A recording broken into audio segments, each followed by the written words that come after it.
Hello friends, and welcome back to another video. If you are new here, my name is Hannah and this is Your Anointed Home. I use this channel and my blog to inspire women, whether they are wives, mothers, homemakers, or just single girls, to steward their homes well for the Lord, no matter what that season of life may look like. And in this video, I want to really share some practical ways that you can make your home a ministry.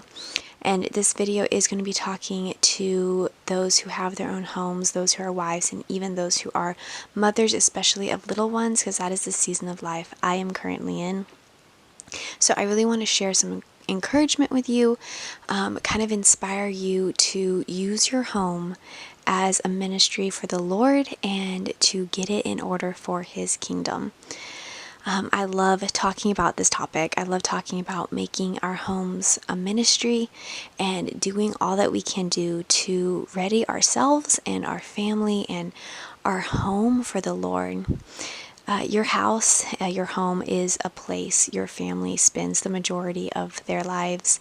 You, as the homemaker and wife, and probably your kids, will spend the majority of that time. If your husband is out working, he will only spend maybe like half of his day at home. But this is the place that you spend most of your lives. And that is a huge deal. Your home should be a peaceful place and it should reflect heaven. God is not a God of chaos. He is a God of peace and control, and He wants order in our lives. God's Spirit should be able to thrive in your home, and if there is chaos and confusion and just stress, He is not dwelling there. I do have other videos on that, but I really want to encourage you to really make your home a peaceful place that reflects heaven. God should be completely in control of your house, and He has chosen you. If you are following Him, He has chosen you, and He wants to make your home and your family a dwelling place of His Holy Spirit. 2 Chronicles 7:15-16 is one of my favorite verses recently, and it really does encourage me to keep my home a place where He can dwell. It says, "Now my eyes will be opened and my ears attentive to the prayer that is made in this place. For now I have chosen and consecrated this house, that my name may be there forever. My eyes and my heart will be there for all the time." That is what I want my home to be for the Lord. So what does making your home a ministry look like in a practical sense? I'm going to share with you a few ways that I try to implement this idea of having my home be a ministry in the day-to-day, a lot of mundane things in my lives. These things I'm going to share, you can do during any season of life, honestly, but a lot of them will be dealing with those who have little ones or are married. So these are things you can do in your daily routines and the ins and outs of every week. They're not like one-time things. This is something you have to work at each and every day. And these are honestly very simple things to implement. So you can start today and start changing the way your home feels, because you, as the homemaker and the wife and the mother, controls that. You are the one who sets the temperature of the home. So first off, you need to guard your tongue. As the caretaker and the homemaker, you speak, the things that you speak and the things that you say truly do matter. I'm going to read a few verses here because the Bible talks so much about how much power our tongue and our words have and how we need to guard our tongues. Proverbs 18:21 says, "Death and life are in the power of the tongue, and those who love it will eat its fruits." And then Ephesians 4:9 says, "Let no corrupting talk come out of your mouths, but only such as is good for building up, as fits the occasion, that it may give grace to those who hear." Those are just a few of the many verses that tell us about how to guard our tongues, or why we need to guard our tongues. What we say is so important, and how we respond to others is just as important.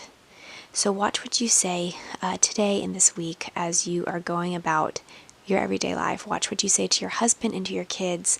Guard your words when you have guests come into your home.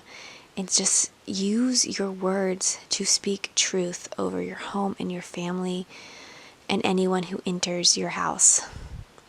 The next thing I would say is to practice praying throughout your day. As homemakers and mothers, it can be easy to just go through our mundane, everyday tasks without a second thought. Or we maybe tend to become frustrated over simple things that come up, even though we do them every single day. Okay, but I want you to turn those practical moments and those tasks that you do into prayers. Pray while you are washing dishes. Pray while you are folding the clothes. Pray while you are cleaning up a mess that your kids spilled. And if you have little ones in your home, I really want to encourage you to get into the practice of praying out loud. There is no better way to show your kids how to have a relationship with the Lord and to go to Him and to fill your life with a relationship and communion with Him than to show them how you do it in the mundane tasks of your day. Another tip I want to share is care more about people than things. I don't know why, but it can be so easy to get upset over dirt on the floor right after we have cleaned it. Or maybe your child breaks a dish and it's in the middle of a really hard afternoon already, and you can be so concerned about that dirty floor or that dish that broke or whatever it is. For many, it is probably because of how we were raised. I've seen that so much. I've talked to so many women who were raised in a way that their first response is to get upset over that something. But I want to encourage you to change your mindset. Let your kids, let your husband and your guests know that they are more important than the things that maybe are getting ruined, because those are just things. Humans and their spirit and their soul mean so much more to the Lord than a glass or a marker on the couch.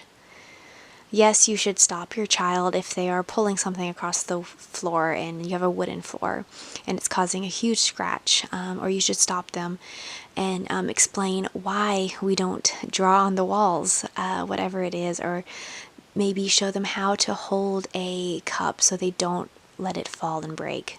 You can still have a clean and neat home, and teach your children to not destroy things, because children tend to do that a lot just out of curiosity. But there's ways you can do that without getting frustrated and upset just at your worldly possessions that are getting ruined. That's all they are. You're not going to have them forever.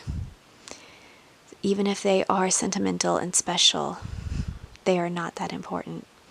And just remember that your floor, your couch, the dishes, or anything else it's not worth more to God than people in your life. So remember that. Another thing is to always be ready to welcome others into your home.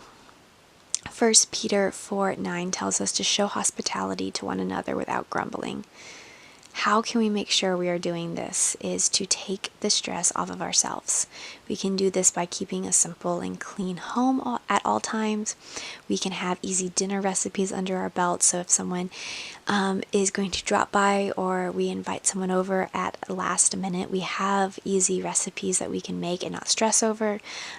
Just having an open mindset at all times is really the main thing we can do to always be ready to welcome others, because you don't know what someone else may need, and your home may be the peace and the example or the conversations they would have in your home to change their lives. And then lastly, know that you are doing kingdom work. What we do in our homes matter. How we treat our husbands and how we raise our children, it matters. The work we are doing in our homes is kingdom work that should further the Lord's kingdom. We are leaving a legacy by the way we live, and how we treat others, how we live our lives and teach our children, and how we walk in God's ways will be our legacy.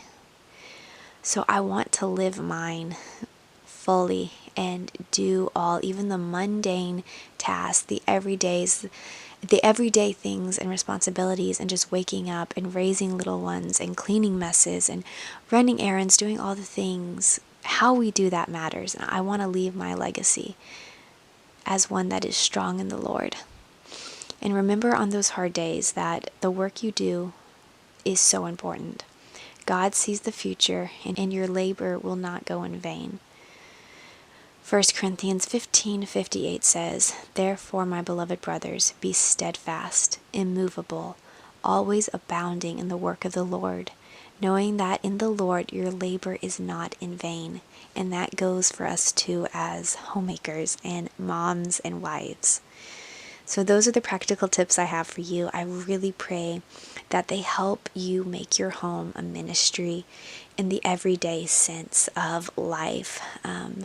I want to share that if you are feeling like you really want to get your home in order, and get yourself in order for the Lord, and start living fully for Him, I do have a whole guide where I break this down into 3 different categories and really share with you so many different ways to get yourself and your home in order for the Lord and His kingdom.